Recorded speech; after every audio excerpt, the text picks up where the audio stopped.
In today's episode, we're going to be talking about game day experience, atmosphere for fans in venues, and change management. From Engagement, I'm David Millay, and this is Flip the Switch.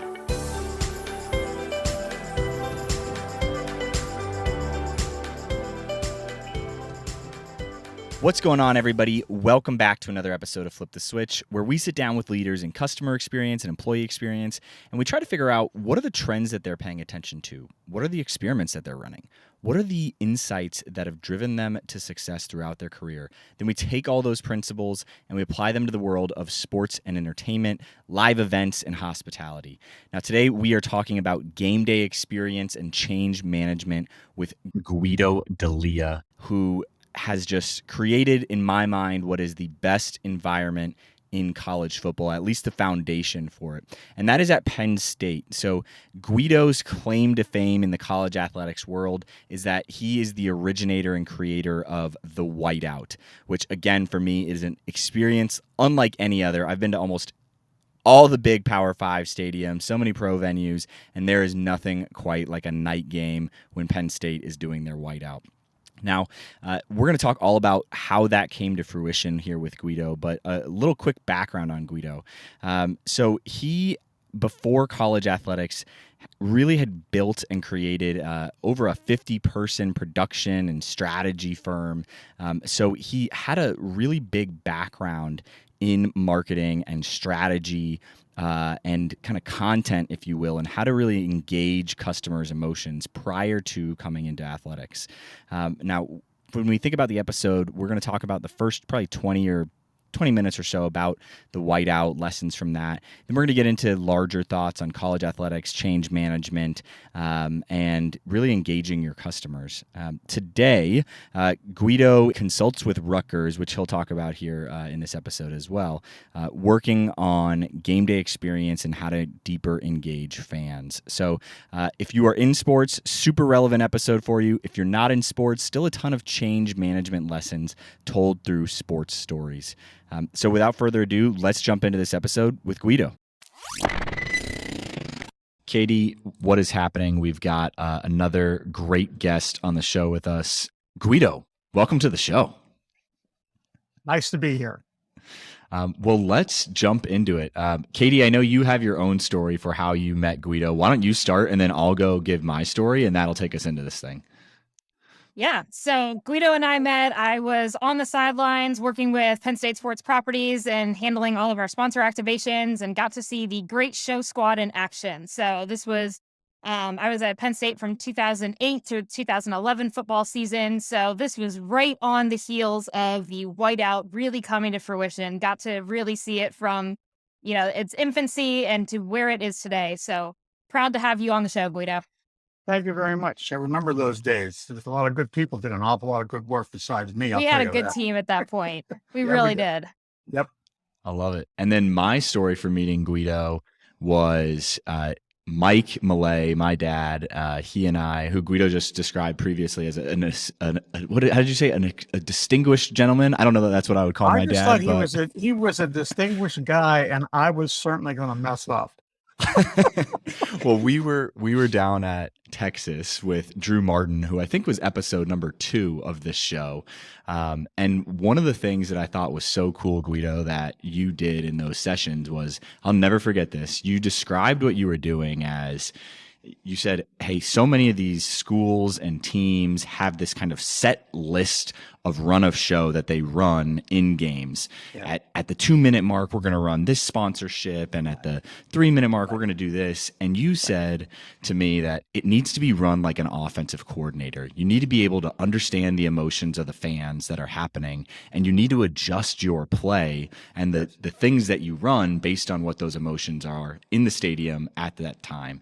And I think that's a great analogy for a lot of the other things that you do, and as things that we do from a customer experience standpoint. So any thoughts or reflections on that, and then we'll get into what you do. Yeah, I that's the biggest obstacle for most people when they're attacking their game day. Generally, people are going off of a script, and they decide, as you're indicating, what we're going to run in break number 1, that the dance team's going to dance in break number 4, and it's a live game. I don't know how you script on Tuesday what you should do on Saturday if you're really doing your job. Because if you're doing your job, you're listening to the crowd, and they'll tell you what they want. They'll tell you what they need. They'll tell you the music to play if you pay attention and note the ones they react to and the ones they don't. It can't be what you decide among yourselves. This is about them for them. So it's a real different orientation for most places. Understand that the original group that ran a game day in a stadium was an extension of the operations department. So it's like, well, we sell tickets, we park cars, and let's run the game day. So Bob here knows music, he'll do with the music. And so can operate the graphic machine because they're technically oriented. They'll do it. So everybody did what they wanted to do when they wanted to do it, if they wanted to do it.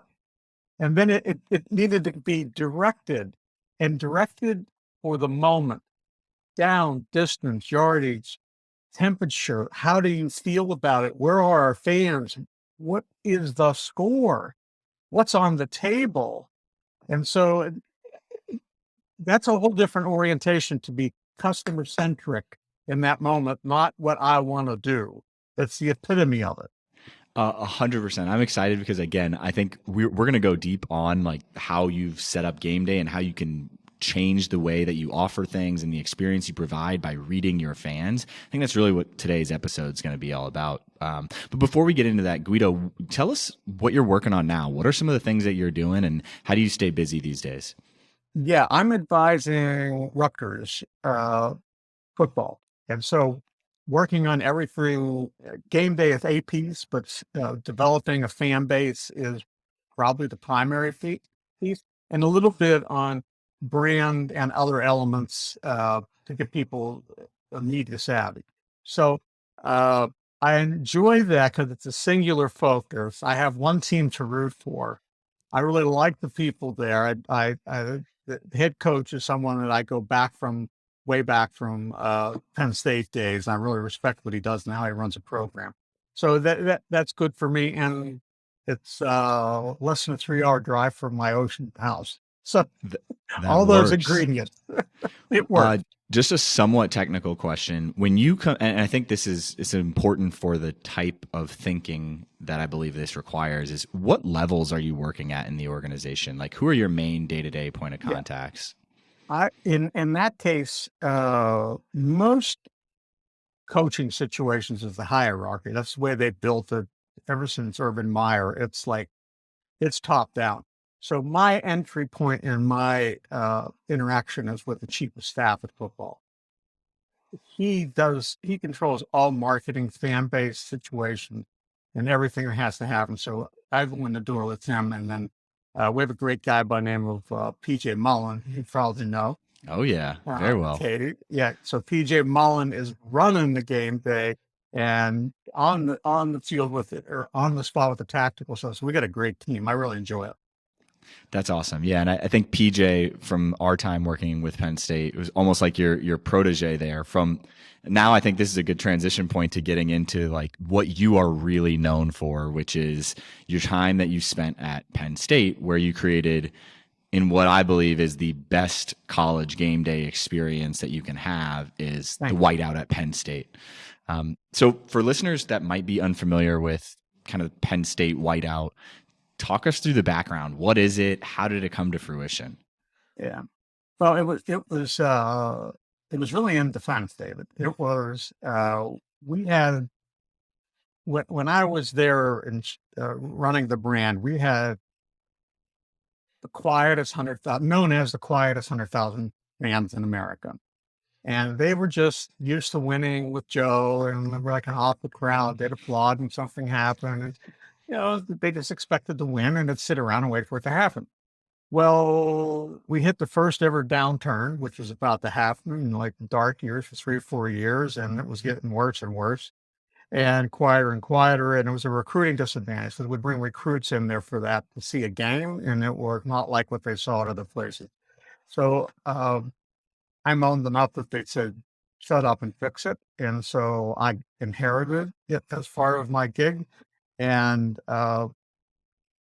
we really needed to do something. And we were on the field looking at the student section in another quiet game. And I said to a colleague, Warren Crispell, you probably know. One of my former bosses. There you go. I said, Elsie, how do we get the student? They're not having any fun at all. They're just not getting it. They're not realizing. And there were 20,000 students in there, and they were just not enjoying themselves. You know, we throw a beach ball up there, they'd enjoy it, but they weren't into the game. They didn't get it. So I said, what the other thing I could think about, and I came back the next day, I said, what if we made them more like an army and dressed them alike? And if you're dressed alike, you might feel a little bit more comfortable with being outlandish. Like, it's like getting on the dance floor. If it's full, you're going to get out there maybe if you're not a real dancer.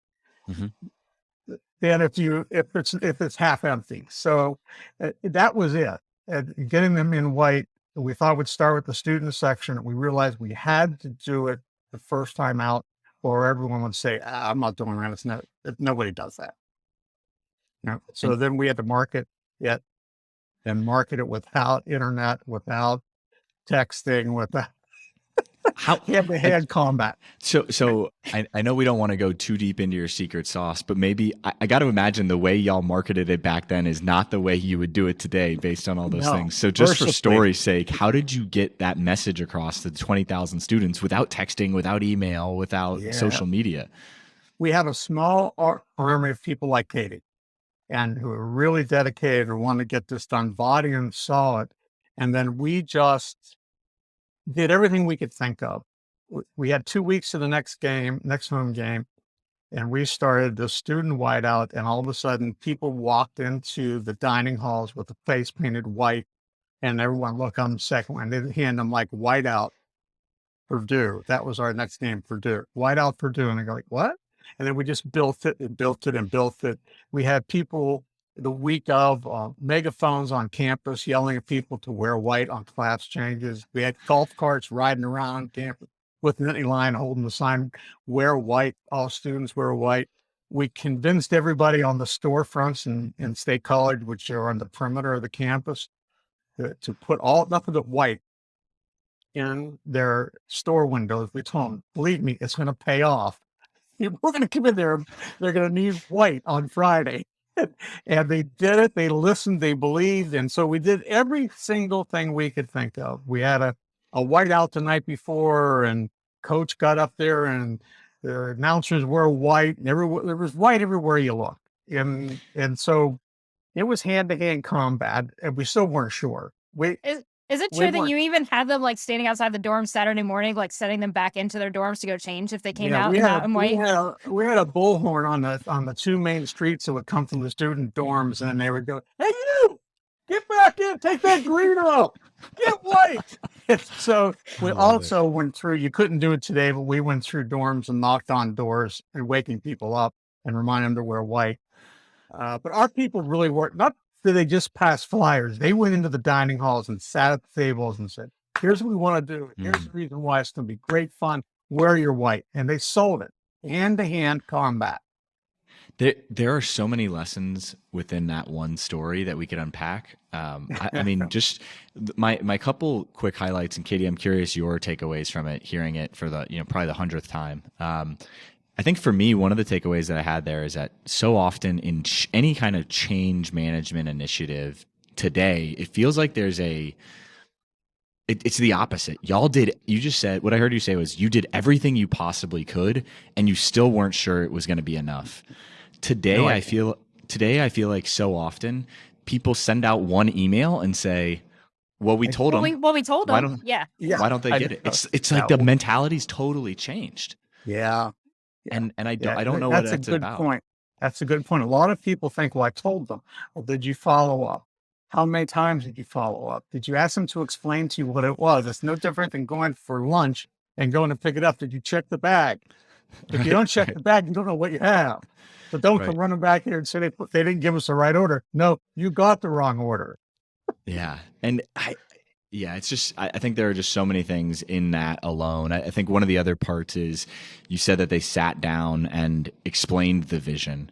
And I think a lot of times as organizations, when we're interacting with change with our employees or with our customers, Yeah. we tell them what is coming, but we don't tell them why, and we don't tell them Yes. how it's going to benefit Yes. them. Yes. And that is what stood out to me in what your example was. Y'all sat down with the students and said, it's going to be fun. It's in your best interest to wear white. We're going to have impact on the game. And that's why they did it. Yes. And they had impact on the game. So at that point, that was Coach Joe Tiller of Purdue, who was the first to bring to the Big Ten the no huddle and the tons of passing. And they could not, and it was built on audibling at the line. And we beat them. And post game, they said we could not hear ourselves think. Audibling was over in the middle of the first quarter, and the student just went crazy. What if they saw an effect, and they saw that the quarterback couldn't hear, and they were like, ah, now I see, and they just, they were like, yes. I love it. Katie, any other takeaways from that? And then I want to keep going because I know this is just the first chapter in that story. No, other than you have, the other part is it's important that you capitalize on the identity that they discovered, right? So we put out a billboard the next day, a mobile billboard on the back of the truck. Thank you, students. And coach talked about it, and players talked about it on the Tuesday thing. It has to be, either they're a part of it or they're not. So either, you have to integrate it. I mean, again, I love that too, of like, hey, thanks for coming on this journey with us. Thanks for jumping on this small bet with us. We appreciate it. And let's continue to build on it. That falls short in change initiatives all the time too. It's like, oh, well, yeah, they did their job. They did what they told them to. Yes. And a year later, Ohio State rolls into town. We're suddenly back on track and undefeated. They, of course, are undefeated as well. We come in, and at halftime, it was game day. There was madness. We finally arrived. We're over the hump. Oh my God. And so we pull student white out, and Herb Street at halftime on the set of ESPN at halftime said, these students, they're the best in the country. Like, yes, Herbie. And that was next year's schedule card. Was the greatest show in college football. He gave us the tagline for years. Thank you, sir. So it was, Sports Illustrated called it the best show in college football, and it was wild. And from that point on, ADs, the marketing managers started to see like, whoa, a crowd can have that much impact. And they couldn't think. I mean, the linebackers told me they had to pinch their helmet in the student end because it was vibrating on their head. It's crazy. I mean, I've heard that the defense is literally grabbing the face mask to lean in and yell in because they can't hear. Yeah, that's the only way they can communicate with each other. They have to grab each other's face mask and scream in at each other. Yeah. Guido, tell us a little bit about how y'all went from students to the entire stadium, and what was that process like? Yeah, here's the key that people need to understand this one. So, that was 05 was the student whiteout when we beat Ohio State. And then 06 comes up and everybody wants to do a full stadium whiteout. Everybody, the marketing department, the ticketing people just pounding the table. And I said, no. I was concerned, students getting 20,000 people to do one thing. Rabid students, that's a different thing than getting alumni and a general fan base, another 80,000 to do the right thing. I felt we needed to have the right game with the right weather. And there was nothing on our schedule in 06. They had both. So I said, let's wait and look who's coming in 07. On the second week in September, will be Notre Dame. It's much better. I held them off, and believe me, took every ounce of political pressure or leverage that I had, because it seemed like a no-brainer to everybody. But we needed the year to print the tickets in white for that particular game, but no one could miss it. And the preceding game, you couldn't leave the stadium or drive away the same without people cowbelling you, telling you to wear white next week, wear white next week, everybody.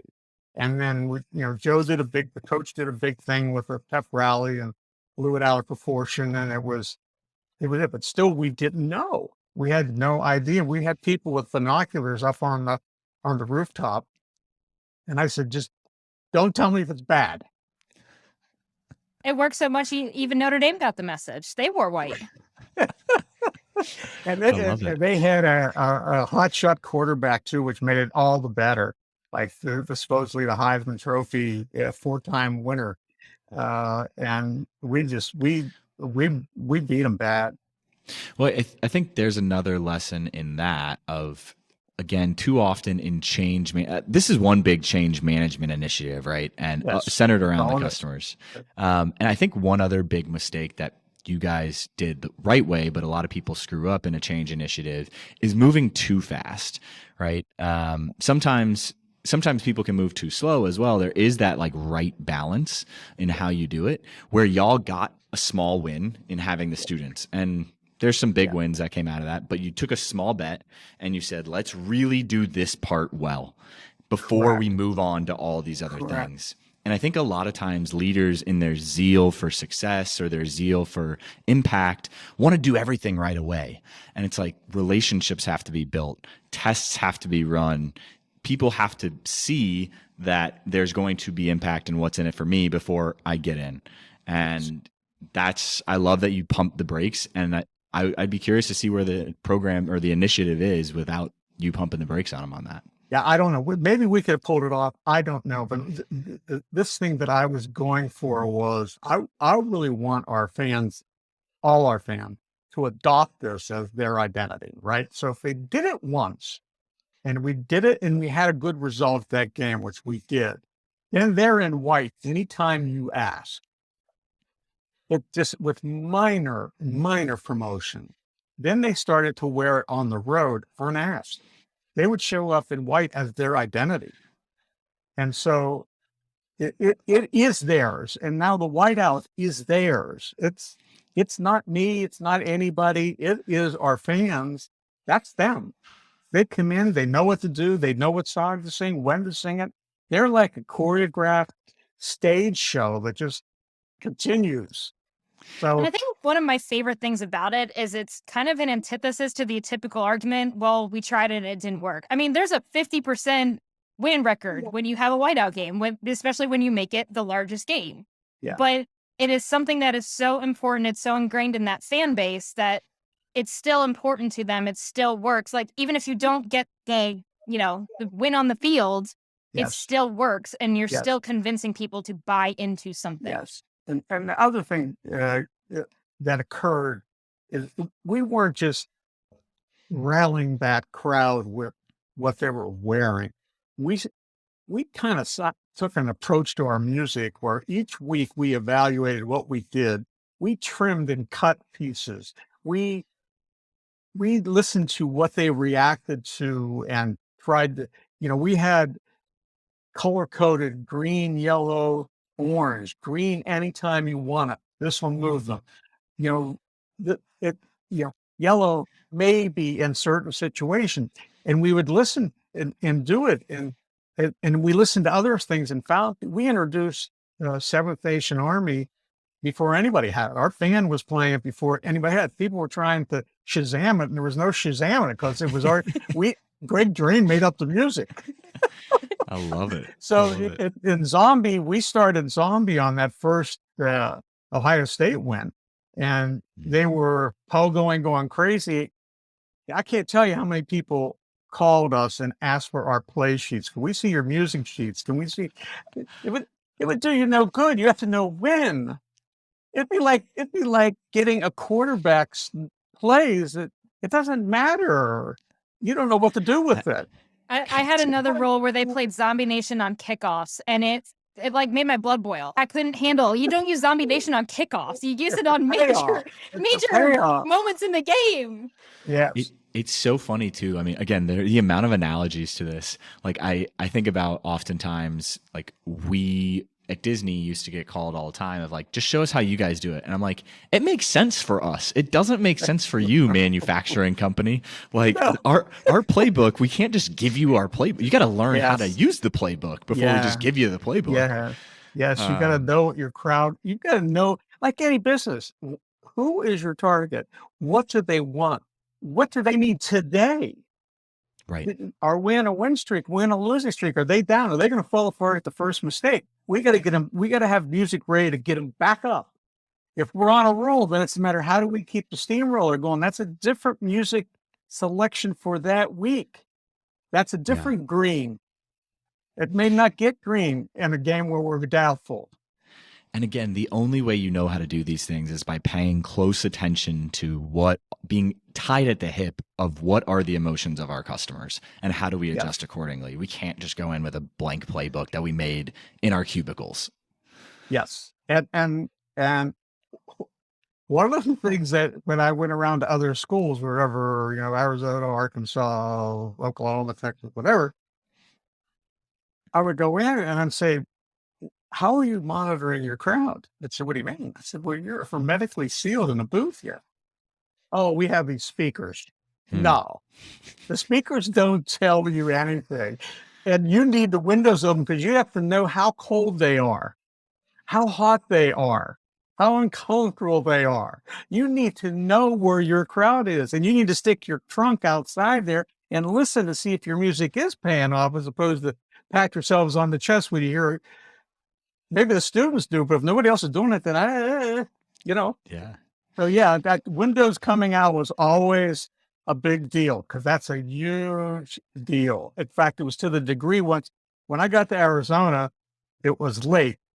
When I got out there, it was in season, and they couldn't get the windows out. So I said, easy, put us down in the top of the last section on a banquet table and give me lines, communications to everybody. So we were down there and like ladies were offering us popcorn, or we'd hit something that'd say, oh, we like that song. Let's say, okay, we have a straw boat.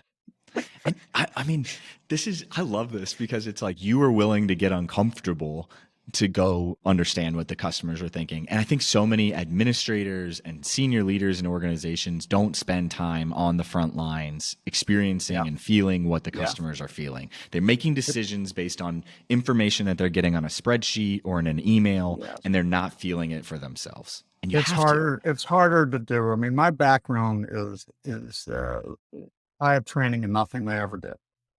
So I didn't. I have education in nothing I ever did.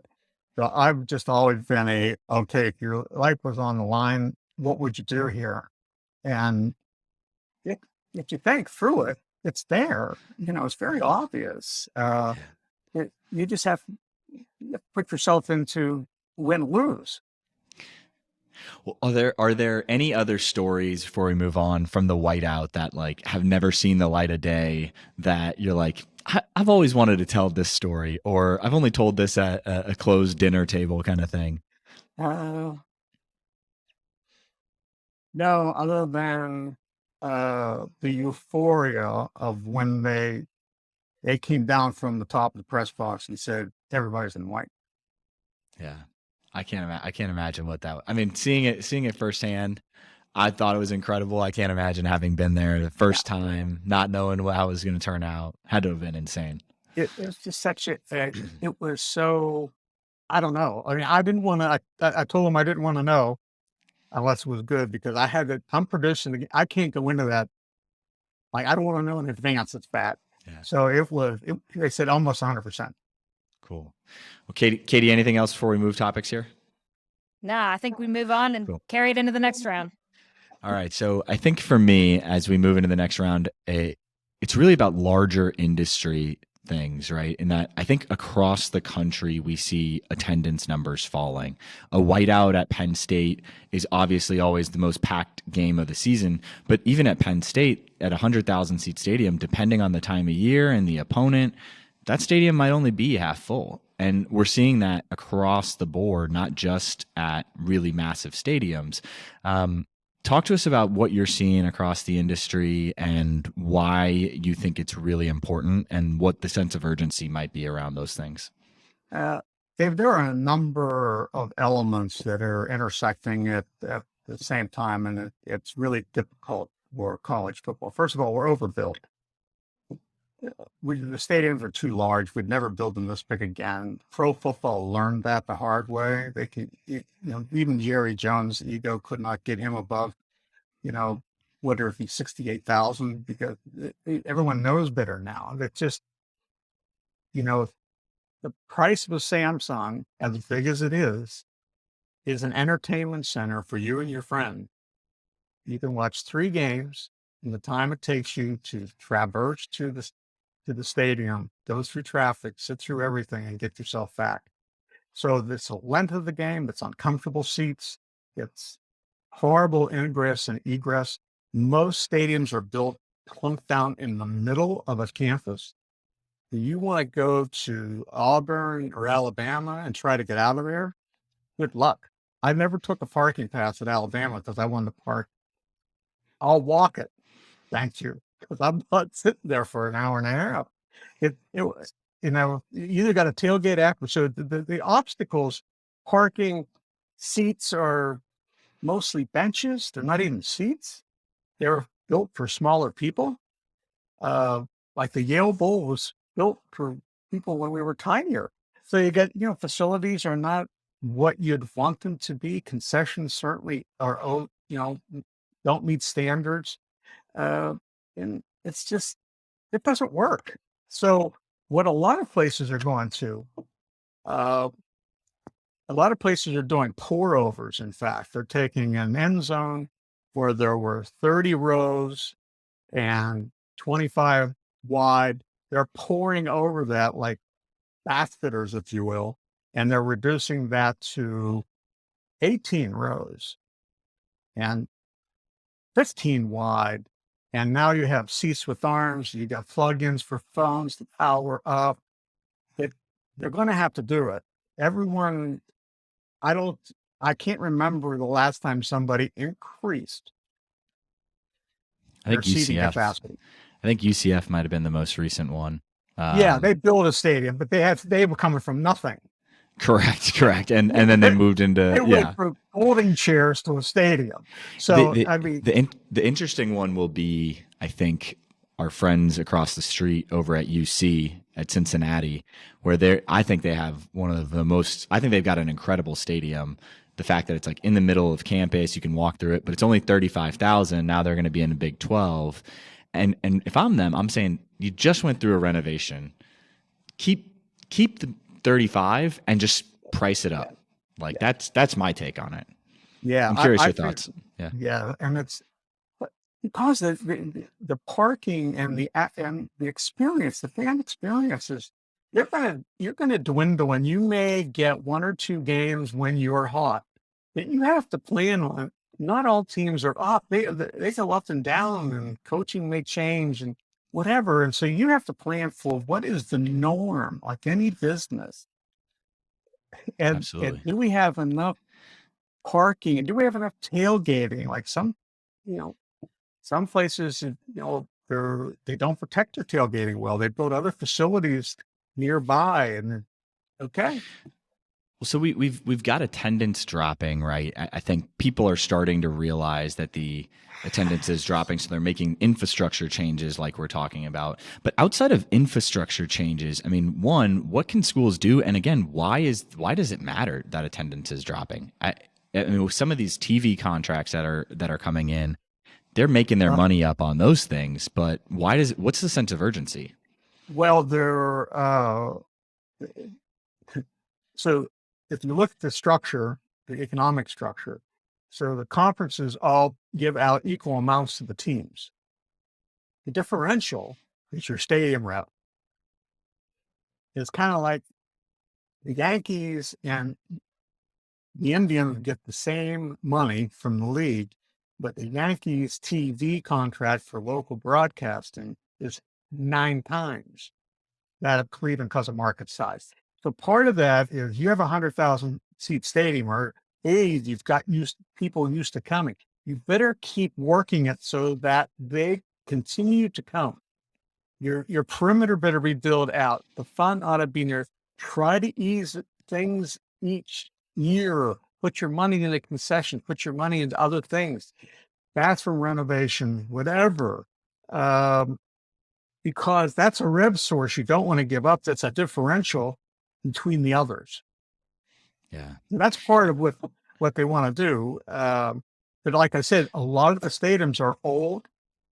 They're smack dab in the middle of campus. That, how many places have you been where you see, like, there's a cemetery on the south end zone? Like, oh, Yeah. all right, we're not going It, any further that way.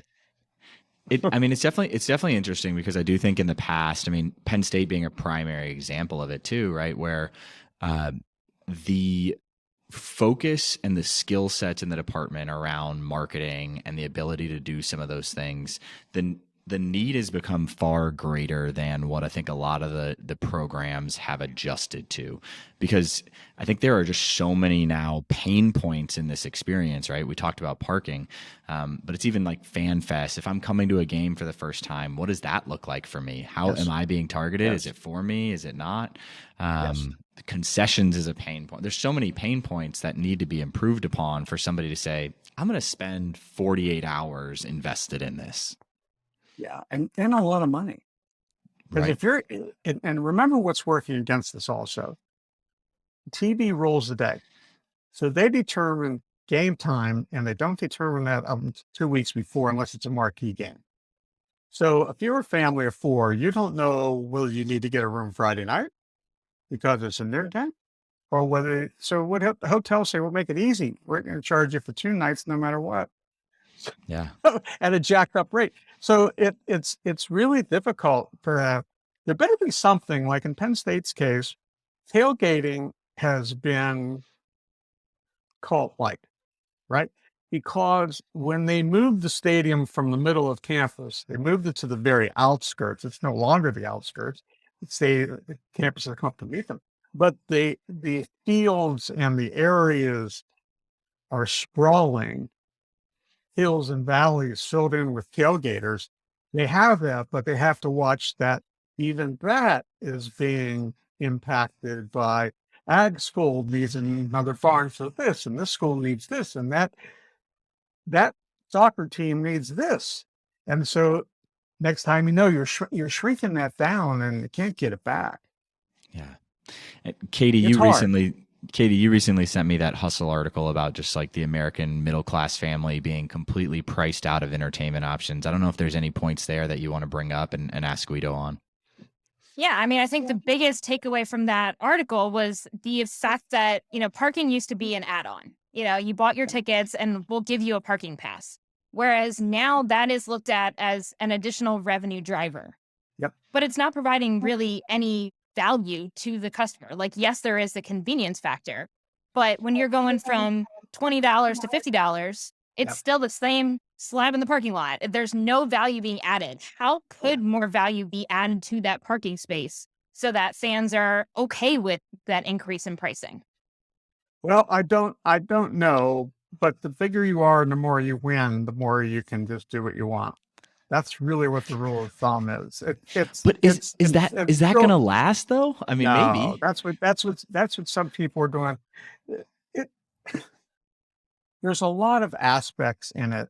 For example, some schools, their parking belongs to football and the money goes to athletics. Some schools, the parking goes to the university and they have to buy those parking places. So there's no flexibility in there. Right. Like if you park on Blacktop at Penn State, that money goes to university because it's Blacktop. You park in the grass fields or in the shell or up over the hill or over by the pig farm or whatever, then you're good. That money goes to athletics. It's really, it's again, not set up for business. Remember that a college athletic team with the impact of a football team, a revenue generating sport, is an enterprise plumped down in the middle of academia. Yep. That makes it very, very hard to turn that ship. That makes it, No question. it's it's really, really hard. Universities are just coming around to understanding the value of that front porch. And they're just getting in touch with themselves about the reality of student athletes. Yeah. Which is, So, we could do a whole nother you podcast know, on so, that. But so go what ahead. happens is that's just, it's really hard for ADs and marketing people to navigate all that. That's not a normal business op. We're just parking. And how do we fix parking? That's if it were just that, they'd fix it.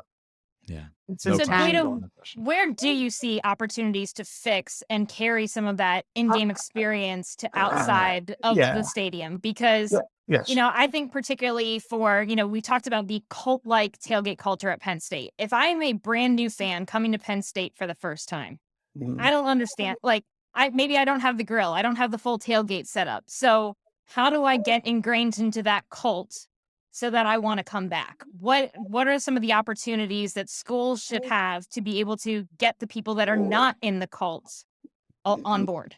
Your perimeter, the perimeter has to be something that happens. Look, parking, for example, to wrap up the parking, it's miserable no matter where you go. I don't care if you're going to the opera.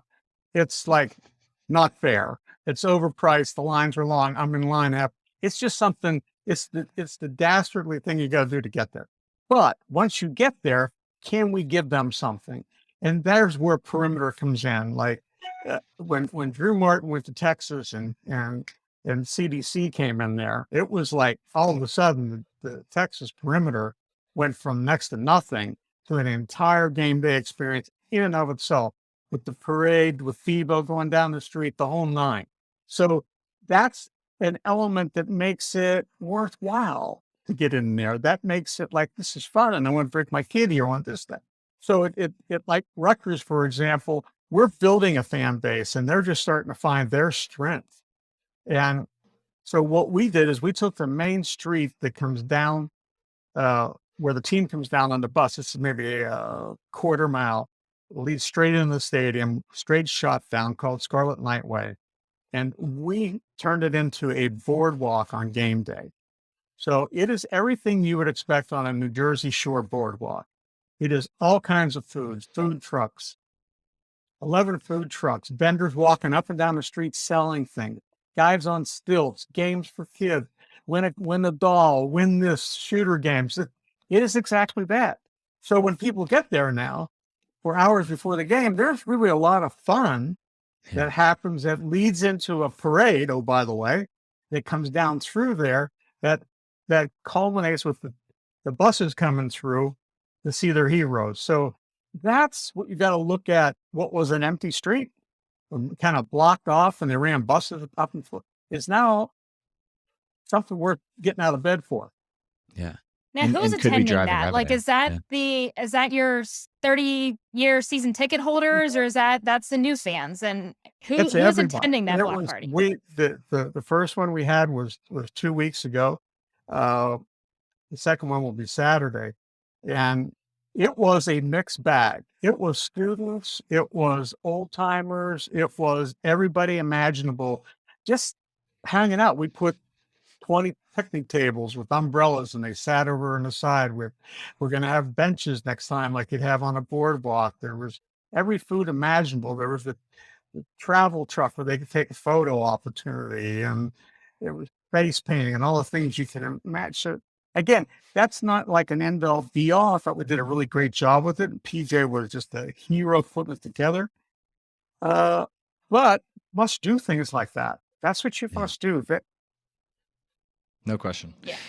Well, I kind of want to, we got a few more minutes here, but one of the things I heard you say, you talked about both. We had young people, we had old people at that. Yeah. Oftentimes I think we hear in college athletics and a bunch of different industries, right, of we have an aging customer base or an aging fan base. So what are the biggest opportunities that you see for athletic departments to kind of re-engage that young alumni or that young professional audience to bolster up the fan base and make sure we have one in 10 years, 15 years? Yeah.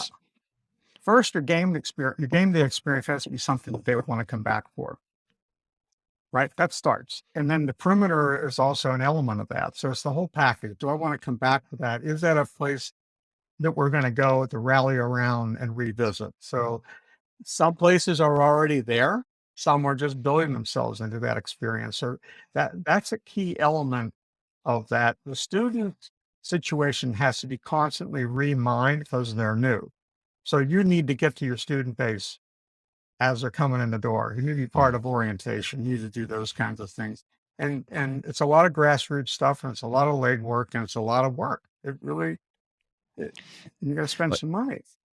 I love what you just said, though, because I do think this mistake gets made oftentimes. You got to start with the current experience and make sure that's good before Yeah. you go try to get a bunch of new fans. We worked on a project a number of years ago where it was focused on how do we get people to the games.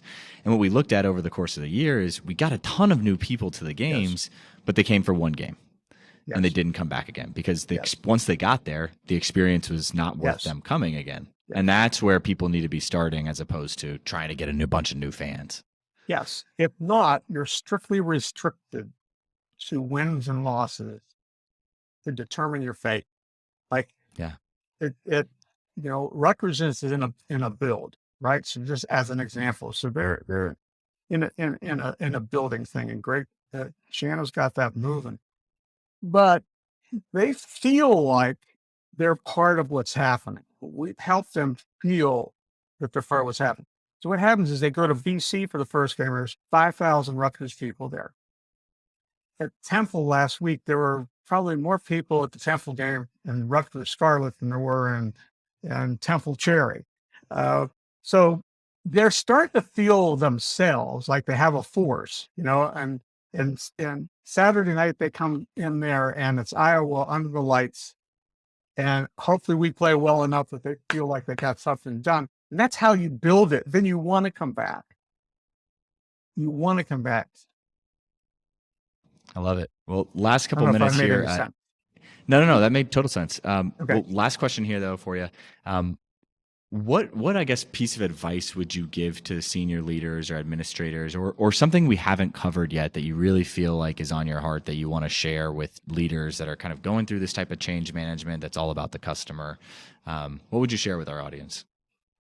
I think you just have to be honest with yourself and look at every aspect. Look, most businesses have people that shop them, right? So they go around and they experience the experience, right?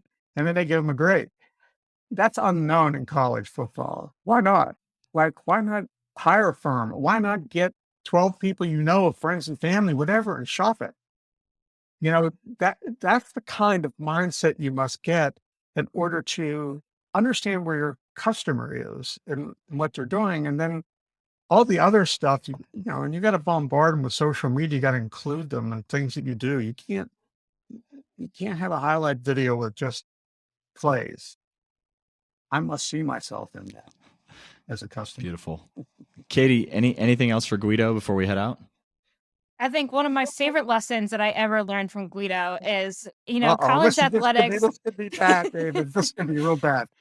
I mean, college athletics has it so easy with the pomp and circumstance, and you've got a band and you've got cheerleaders. And, I went to a Major League Baseball game this weekend and it was dead. And there's so many aspects of college athletics that make it so easy to make game day so much better. But one of my favorite things I ever learned from you was the 20 minutes before kickoff is sacred. And the tradition that has been built of what the 20 minutes leading into kickoff is. I'm one of those fans that I got to be in my seat 40 minutes before because I don't want to miss it whenever I go back home to Penn State. So that is one of the best things that you instilled there. And it's something that I carried with me through my career. So that was my biggest lesson that I learned. Called the ramp. Exactly. Ramp it up to the kickoff. There's no coin toss PA read thrown in there. There's no today's kick has been sponsored by this. This is sacred. This is about the team. This is going to hype you up for the rest of the day. It's about your experience. It's about your experience. You did not come here. I'm sure you didn't sit in line in traffic and walk up the stands uncomfortably and crawl into your seat to see the coin toss. I'm almost positive. So what can we do in there? Can we sing? Can we see a video? What can we do? You're going to see it with your eyes if you want to look. It's that important to you. We're not taking it away from you. They Anyhow. certainly didn't come for a sponsor announcement. So Yeah. anyway, Or seeing people wave or exactly. that kind of stuff. Well, Guido, where can people follow you, follow along your journey, reach out with any questions? Where can people get a hold of you if you want them to? Feel free to be like, just I don't know. My self promoting here. I really, Yeah, you are. Yeah, I'm like a one client guy. I'm like Tom Hagen in The Godfather. I'm with Rutgers. I'm gonna stay there. I don't think I'm gonna take on anything else. But You putting your thoughts out to the world on Twitter or anything like that? very little. All right. Well, guys, If someone maybe asks me like you guys, I'll offer up what I know, but I don't feel like I know that much to be shoving it out there. People follow me. We must be I love really it. special, David, if he's going to come on and give us a whole hour then. So if you want to hear more Guido, just put this thing on repeat. You'll boost our there you numbers go. too. That's it. That's right. All right, sounds Call, good. email Katie. She'll get to me. Guido, we are honored that I'm officially you came on the Guido's show. new admin. Reach There out you to me. go. I'll get in touch with you. I love it. Yeah, Guido, once deal. again, thanks so much for coming on, man. Hey, this was fun. This is great. Thanks. Appreciate it. Katie, thanks a lot. We'll see y'all soon. Bye bye. Hey guys, before you head out, just wanted to say thank you so much for listening to the show. If you enjoyed it, head over to iTunes to subscribe, rate, and leave a review. That helps more of your peers find the show as they search for ways to get better in their own roles. But this podcast is just a small part of what we do at Engagement. In our normal day in the office, we're crazy focused on helping athletic departments and sports and entertainment companies generate more revenue by becoming more customer-centric. To see how we might be able to help your organization, visit engagementpartners.com to learn more. Download a free guide, check out our blogs and case studies, or schedule a call with us if you want to see how we can help with your particular objectives. Our goal is to help you create deeper connections with fans and generate more revenue. So when you're with us, hopefully you find a nugget or two that helps your cause.